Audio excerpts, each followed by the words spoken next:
کہانی میں ایک نوجوان کا ذکر ہے جو ایک دیہاتی علاقے کے ایک چھوٹے سے گاؤں میں رہتا تھا۔ اس کا نام راشد تھا۔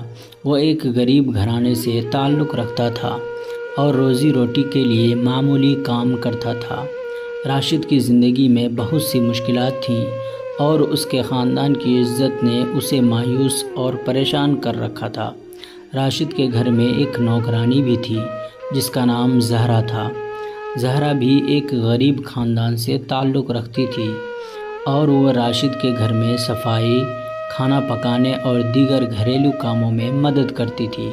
زہرا کی عمر راشد سے کچھ زیادہ تھی لیکن وہ دونوں ایک دوسرے کو بچپن سے جانتے تھے۔ ایک دن راشد نے اپنی مایوسی اور تنہائی کے عالم میں زہرا کے ساتھ نازیبا حرکت کی۔ زہرا نے اس پر مزاحمت کی لیکن راشد نے اس کی پرواہ نہیں کی اور اپنا غلط کام جاری رکھا۔ زہرا بہت پریشان ہو گئی اور اس نے یہ بات کسی کو نہ بتانے کا فیصلہ کیا کیونکہ وہ ڈرتی تھی کہ اگر لوگوں کو پتہ چل گیا تو اس کی عزت پر سوال اٹھایا جائے گا۔ لیکن گاؤں چھوٹا تھا اور یہاں کچھ بھی راز نہیں رہتا تھا۔ ایک دن گاؤں کے کچھ لوگوں نے راشد کو زہرا کے ساتھ نازیبا حالت میں دیکھ لیا۔ انہوں نے فوری طور پر یہ بات گاؤں کے بزرگوں کو بتائی۔ گاؤں کے لوگ غصے میں آ گئے اور انہوں نے فوراً ایک پنچایت بلانے کا فیصلہ کیا۔ پنچایت کے سامنے راشد اور زہرا کو پیش کیا گیا۔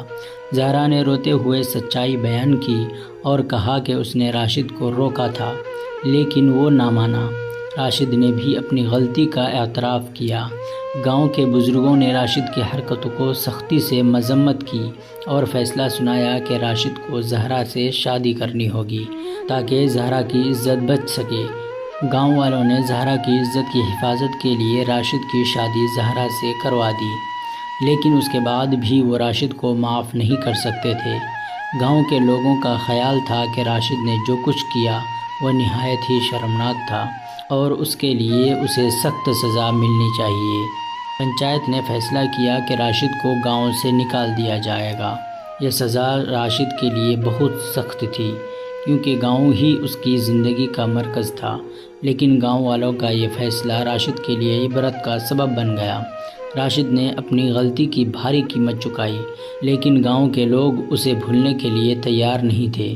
زہرا نے بھی اس شادی کو قبول کیا لیکن اس کے دل میں ہمیشہ ایک ڈر تھا کہ وہ اپنی مرضی کے خلاف اس رشتے میں بندھی ہے۔ اس کہانی سے یہ سبق ملتا ہے کہ غلطی کرنے والا ہمیشہ اپنے اعمال کے نتائج بھگتتا ہے۔ دوسروں کی عزت کی حفاظت اور ان کے حقوق کا خیال رکھنا بہت ضروری ہے ورنہ معاشرتی زندگی میں بھیانک نتائج کا سامنا کرنا پڑتا ہے۔